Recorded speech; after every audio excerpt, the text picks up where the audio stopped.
Welcome one, welcome all. We are testing iRacing's three new cars, the Porsche GT3, the LMP3, the Ligier, and the Cadillac GTP car. So there we go. We're going to start with the GT3. It's a car that I probably can be most familiar with. I drove the old Porsche car and I drive a lot of GT3 cars. I should be able to give quite a good first impression of this car. Right, let's switch the ignition on, see what the dash is like. Oh, very fancy. Yeah, I like that a lot. Engine on. Let's get some idea of the sound. Yeah, sounds pretty good. I think iRacing have been working on their sounds a fair bit recently. Ooh, sounds very induction-y. I think that's a word, isn't it? Induction-y. It's got a 4.2 flat 6, this car. So it sounds very turbo-y, but whether it is or not, I'm not really sure. Well, I think we might have to adjust the force feedback strength. The only real thing I've done in the car so far is kind of adjusted the driver height and the camera. So on the LMP3 particularly, you need to adjust the camera because the steering wheel's off center, which is, yeah, odd. Let's see how this handles. Oh, nice. Even on co-tires, you know what? That's pretty good. Yeah, it was very balanced. Yeah, there's still some co-tires there, definitely, but yeah, it's nice. You know, I'm really liking this dash. It sits really nicely in the car. You know, some cars you can't really see the dash. This, because it's so like, it's like kind of like a letterbox, kind of long and thin. You can really see it nicely. It's got everything you want on there as well. Yeah, it's always good. It's got brake bias. Ooh, what's that? Do you see that? On the right hand side. Oh, wow. Oh, I like that a lot. So you've got the percentage brake bias, but then it's also kind of the clicks forward and back. So that is cool. I like that a lot. Okay, this car's handling really nice. I've got to say, for a car on co-tires. There we go. Can't take the piss too much though, can we, eh? Right. Oh yeah, a bit of understeer at high speed. Right. Yeah, turn the force feedback up a little bit. Yeah, a bit more weighty now. Bit nice. Right, so it's got fuel used, fuel per lap, fuel pressure. It's got your ABS and your traction control on there. Your map, everything. Pretty impressed, I've got to say. I wonder if we can get it doing anything else with the pop-up screens. Let's take it to traction control. Yeah. Oh, I like that. I like that a lot. It means like if you've got a wheel where you might accidentally press a button or kind of use an encoder or something, like a thumb encoder, then you'll see that flash up. So that's pretty cool. Well, how is it under braking? Yeah, you can brake really hard with it. Obviously, this is just a baseline set, so you know it's going to be probably fairly safe, I guess, but it still feels pretty nice.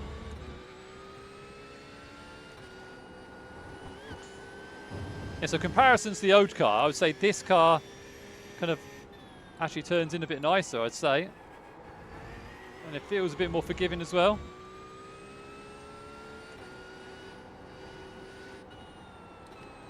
You don't really get that kind of a feeling of the big weight transfer from the rear wheel, from the rear engine. I don't know if they've moved the engine slightly further forward in this one, maybe. Probably not. It's probably just a. Oh, there we go. See, I can feel it then. So it probably is exactly the same. But man, this is a nice car to drive. I've got to say, there's nothing revolutionary. You know what I mean? If you've driven the old one, you'll probably just be like, yeah, it's similar. You know, but I would say it's better. You know, I would say it's better. And if you haven't driven like a Porsche GT3 before, maybe you've just driven the Ferrari. You know, maybe you do the kind of Ferrari GT3 challenge. Obviously, I do the track guides for those. Then you'll probably look at this and, you know, if you're thinking about buying another GT3 car, I don't think you can go too far wrong with this one. You know, they always had a reputation before as being a bit of a killer, you know what I mean? Like it was, yeah, and a very, so I would say the Porsche before used to be a car which you had to drive very differently to the other GT3s. Had a very specific type of handling, but I've got to say, actually, this car I think you can pick up pretty quickly. It seems pretty forgiving. Now, obviously, when the setup shops get their hands on it, they're going to tinker with it, they're going to change it a fair bit, and maybe, you know what I mean, they're going to make it super aggressive to make it quick, and you know that's going to change everything. But for now, I've got to say, it's very, very nice. Right, let's see what sort of times we can do. See if I can finish this lap. That's not the best. See, is this flat? No, it's not. Bit of understeer. To be expected, though. You know what I mean? Most cars do that on that corner. I'm just going to retry and start pushing it. Yeah, a bit of traction control.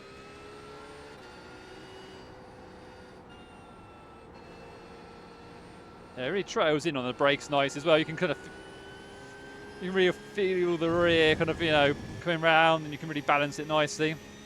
Nice, this flat. Track temps are pretty low, but nope, little lift. Overall though, really nice, really nice. We could brake it a little bit later than that. You get that bit of understeer. Oh, you know, on exit you do get a bit of understeer, but again, could be just a bit of a set thing. But you know, I think this car is pretty reasonable to drive for, even for like someone fairly newer to GT3s or not that experienced, and you know, a bit worried about it being a Porsche and having a certain reputation to it. Honestly, I think this is absolutely fine. I love the dash. It really feels like you're in the car. You know, some cars you kind of sit in and you're like, yeah, it feels like, you know, obviously I've got triple screens here, but it kind of like feels like you're really in the car, which yeah, I really like. And I think it's a car that I'm definitely going to be driving a bit more in the future. So I think it's time to move on to iRacing's next beast, and we've got the Ligier LMP3. Okay, so we're in the Ligier LMP3 now, and as we can see, we can't actually see the dash. Okay, like, I mean, we can have the dash if it's down here, but then, I mean, we're not going to see much of the road. Okay, and the road's probably slightly more important. Okay, so it's a consideration now. Obviously, everyone sets up their FOV slightly differently. Like mine is set up right, I think. You know what I mean? Especially for a triple screen. But yeah, like, I mean, you could probably run it here and it'd be okay. You know what I mean?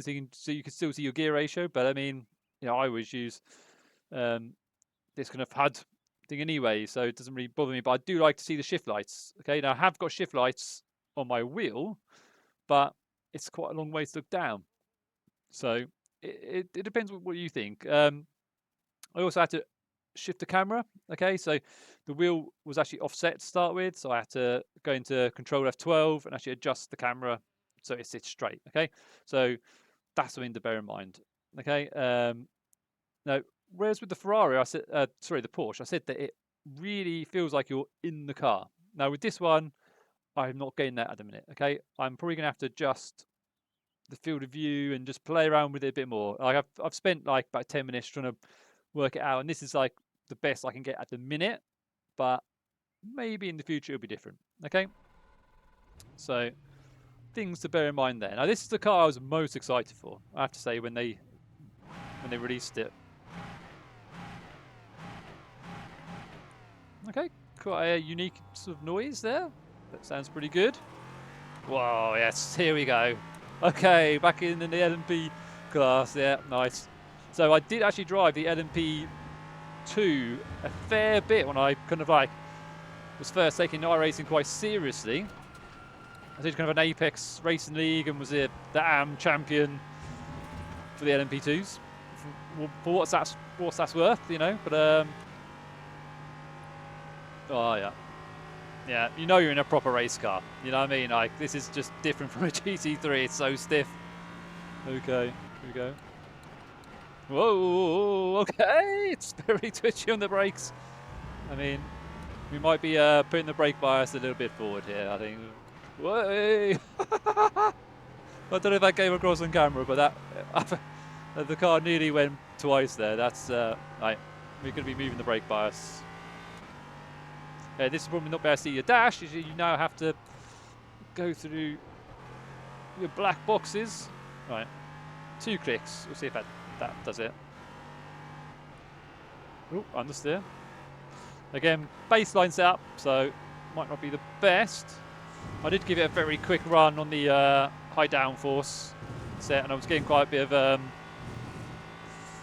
understeer on that one. So I thought I'll go back to baseline, see what it's like. But so far, it seems to be a bit understeery. Be quite late on the brakes now. Whoa. Okay, a lot of understeer. That was a lot of understeer. Now, this feels a lot quicker than the GT3 car, but whether it is or not, we will find out shortly, I guess. Try and do some sort of flying apples. It might take it a while to get used to it, but probably down the straight, you know, the GT3 is about the same, and you know, but I think, you know, really one of the reasons I was really excited about this car is that it should be a good kind of stepping stone into the LMP2. You know, if you're doing a lot of GT3 racing, the LMP2 is a bit of a beast. It really is. So you might actually find that this is a kind of a better step up. Oh, that was nice. Yeah. This does drive quite differently from the LMP2, though. I have to say, so far it seems to be the LMP2 is very much on the nose. You know, you really can chuck it in very, very late. You don't get understeer like again in this one. Whoa. Okay. Oh, okay. It seems like to get the car rotated, you have to do it on the brakes, which is obviously very different from a GT3. You know, you don't tend to do that, but here it seems like you kind of have to be on the brakes on entry to get the car in. I'm still getting quite a lot of understeer. Whee, come on. Again, you know, when the setup shops get hold of it, it could handle very differently, but I'm liking the feel through the wheel. Let's see, have we got the we might be clipping a bit. Yeah, that's a shame. Still feels pretty good though, and yeah, getting a bit more feedback now through the wheel. You can tell when iRacing does like a new car, because for a start it sounds really good. I mean, this car sounds really nice. It's a slightly weird sort of sound at the top end, but on the whole, it sounds really throaty and yeah, really good. And you also get much better force feedback through the wheel, and this is no different. Yeah, it feels, you can really feel the weight of it. Feels nice the way the car's moving. Let's see how much faster we are than the GT3.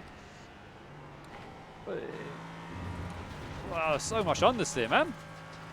Well, we did 201, so instantly that's a few seconds quicker, but I think we did 204 in the Porsche. I did only do a 201 in this. Feels like it would have more speed in it, but we will see. It's actually very strange sitting on the right-hand side of a car. I can't remember the last time I was on the right-hand side of a car. So most of the GT3s are all left-hand drive. Being from the UK, you know, I should be pretty used to a right-hand drive car, but yeah, the rear is very stable. Actually, I think you would have to really abuse it for it to come round. But again, that might be a traction control thing, I guess. It feels like you're more likely to lose it on the way in than you are the way out, which is unusual. Again, lots of understeer. But, you know, it feels really nice. It feels a nice car to drive. I think it'll race really well, actually. I can imagine a few other cars buzzing around you right now, and, you know, the fact you've got that change of direction, you've got the jeopardy of when you're late on the brakes, you know, the rear could come round and could cost you time. But again, understeer, man. Understeer. Right, I'll tell you what. Very quickly, let's just go into the pits and let's see if we can do something to sort that out. Because that, oh, that sounds nice. Oh, yes. Right, let's have a look. Front dive. Actually, yeah, I've already adjusted to medium. I think we adjusted to high downforce. Should we take a bit off the rear wing as well?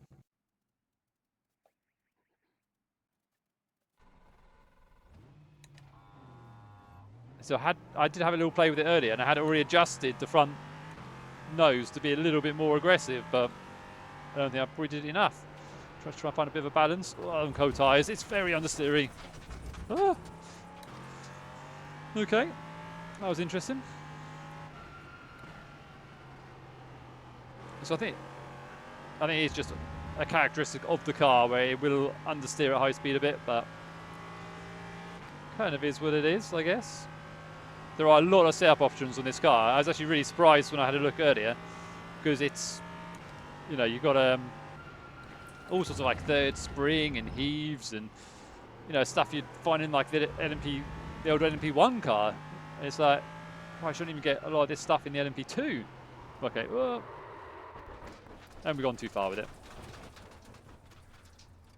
Well, let's hope the setup shops can do something with it, because I think, although it does feel like a nice car. You know, you can tell they've done quite a good job with it in terms of the force feedback, and you know, the speed of it is good.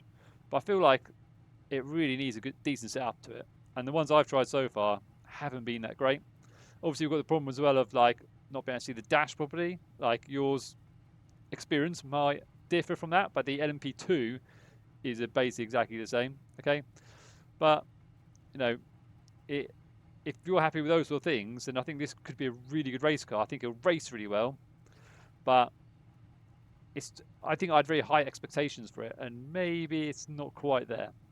But we'll see. We'll see. Once the new setups come out, I'll be doing some races. I'll try and get them out to you, and maybe my view will change. So let's move on now to the Cadillac GTP.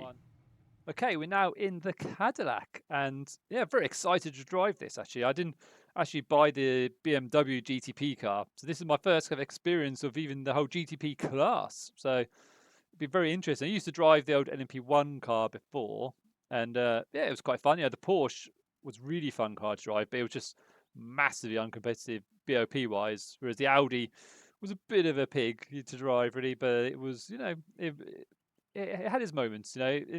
As places like Le Mans, it was great. Okay, other smaller tracks, not so much.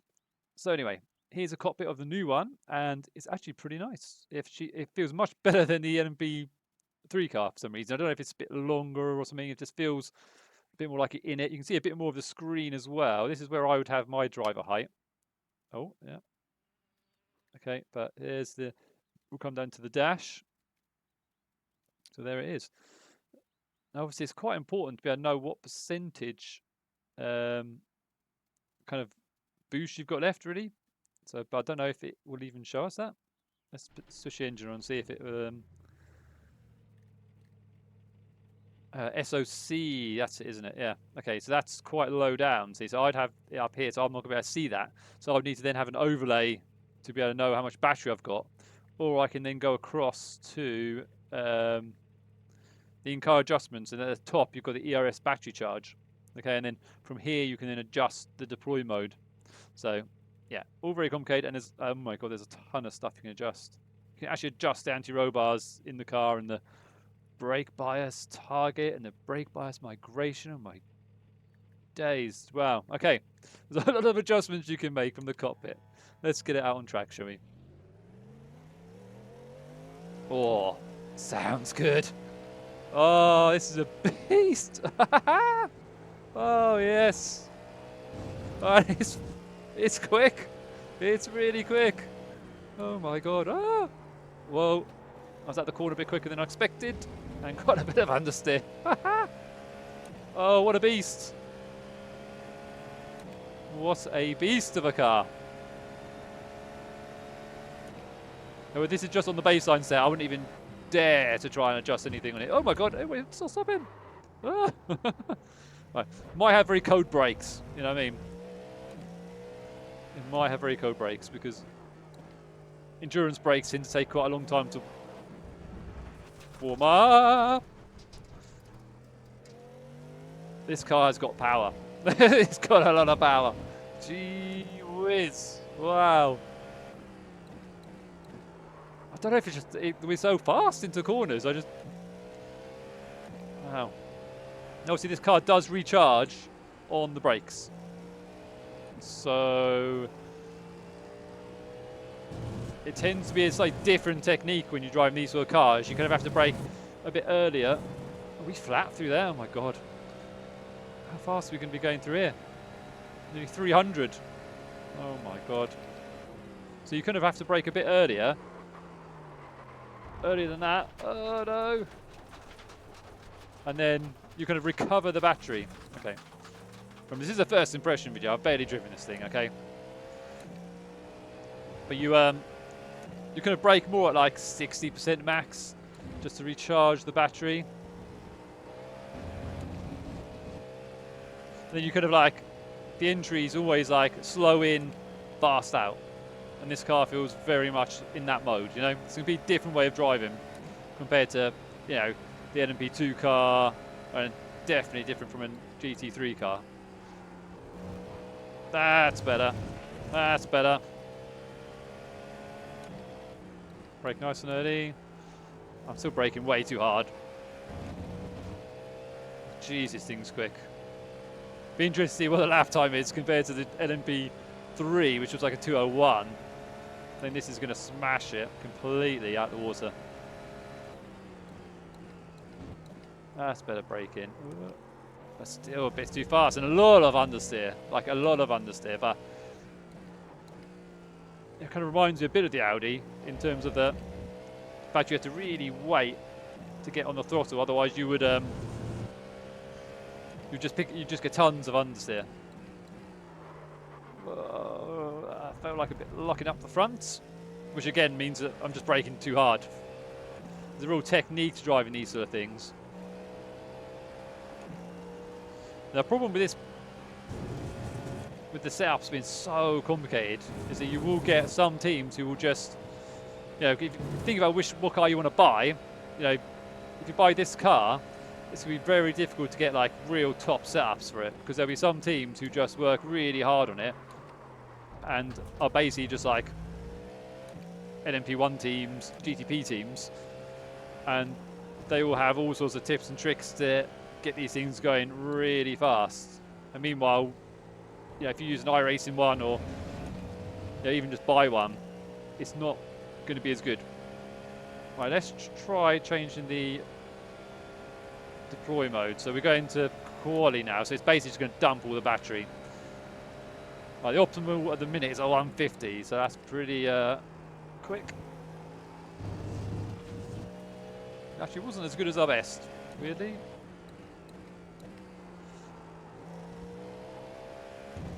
Yeah, it's a real skill to drive these things. Skills that have long deserted me. Okay, we're about right on the force feedback string.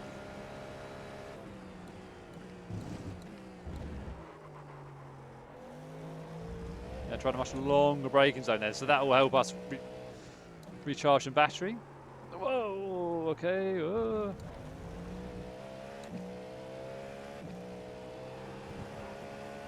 Yeah, that was flat. Oh my good lord. Yeah. So, honestly, this is an epic car. Like a really nice car. Okay, but you will need to. It will take a lot of practice. Okay, this isn't like the Porsche where you know you can buy it, jump in it, have fun with it, and you'll be fine. Like this will take a lot of patience, a lot of practice, and if you want to get really good at it, I mean, you're gonna have to find yourself like a team that runs it effectively, because the setup for it is very specialist. Way, there we go. I mean, just epically fast, epically fast, and epically difficult to drive. The problem with this car compared to the others, so you know, with the GT3 and the LMP3, the braking points are very similar, and in a lot of cars they're quite similar, because you know, like as you go up the classes, you go faster into a corner, but you've got better brakes. So the braking points always end up roughly the same. But in this thing, you have to brake so much earlier. And in a completely different way, you know, but I mean, it sounds awesome. It goes like absolute stink. It actually handles really well, albeit with that bit of understeer and exit. But I mean, it's pretty cool. It's pretty cool. So thinking about, obviously, this video is entitled, which one should you buy? Well, it really does depend. The Porsche, I don't think you can go too far wrong with it. You know, if GT3 Racing's massively popular on iRacing, obviously, and the Porsche will be competitive. It normally is fairly competitive. And with it being a new car, it almost certainly will be competitive because that's what iRacing do. And who can blame them for that? But you know, it's a fun car to drive, and it kind of has a good cockpit, has a good dash. So that would be my #1 pick for people to buy, really. If, however, you know, you've done the whole GT3 thing and you know, you're looking to move up to the next level, then something like the LMP3, yeah, it's a good step. The only caveat I would say, oh, I've done it again. Oh my god, this car. Try to talk and drive as well, you know. But all I would say is that the LMP2 is, in my opinion, slightly better. Okay, for numerous reasons. But the problem is it is quicker. Okay, and not everyone can just jump in it and be able to get used to that speed. You know, like if you think you might struggle in an LMP2 car, if you get in it and you're like, this is just too quick for me, but I want to do LMP type racing, then the LMP3 will be pretty good. It will be quite a good option. But as I say, I think the LMP2 is just a slightly better car, personally. And obviously the GT3 racing is really good. So where is the arguments to buy the LMP3? I don't know. But again, my expectations for the LMP3 were so high because I was just pumped for it. I thought it'd be amazing. I thought it'd be like driving the LMP2 car, but just with slightly less power. I think that would have been really awesome. But it kind of seems to have its own type of driving technique, a bit like this car, which is very unique. And if you're into like endurance events where you have to kind of just pump out a consistent lap time, and you have to, where you're not driving it absolutely balls to the walls all the time, and you're trying to basically, you know, conserve battery over many laps, and you know, be strategic with stuff, and this is going to be a great car, you know, and it sounds awesome, and the way you sit in the cockpit is awesome, and just hot lapping it is just awesome. It really is. It's like you get a real sensation of speed in this thing. It feels really quick, and having the strategy options with the battery as well. I mean, our optimals are 148 for crying out loud. I mean, that's just insane compared to, you know what I mean, everything else that we tested. I mean, 10 seconds a lap quicker than an LMP3 car. I mean, Jesus, and actually made that corner. And honestly, this car surprised me the most. You know, I thought this one would be the least interesting one, but honestly, it's been absolutely amazing. Well, it was a 149. There's a lot of room for improvement there. So I hope you've enjoyed this video. I don't think you can go wrong with any of the cars, I'll be honest. But you know, my top pick would be the Porsche. I would give this Caddy a go if you're after something really speedy and exciting and endurance-wise. But look, if you're looking for a step up from GT3 and you want to give something different a go, and you want to do with LMP racing, you're not going to go wrong with the LMP3. It's just maybe it wasn't quite what I was expecting. Okay, thanks for watching, guys. I'll see you in the next video.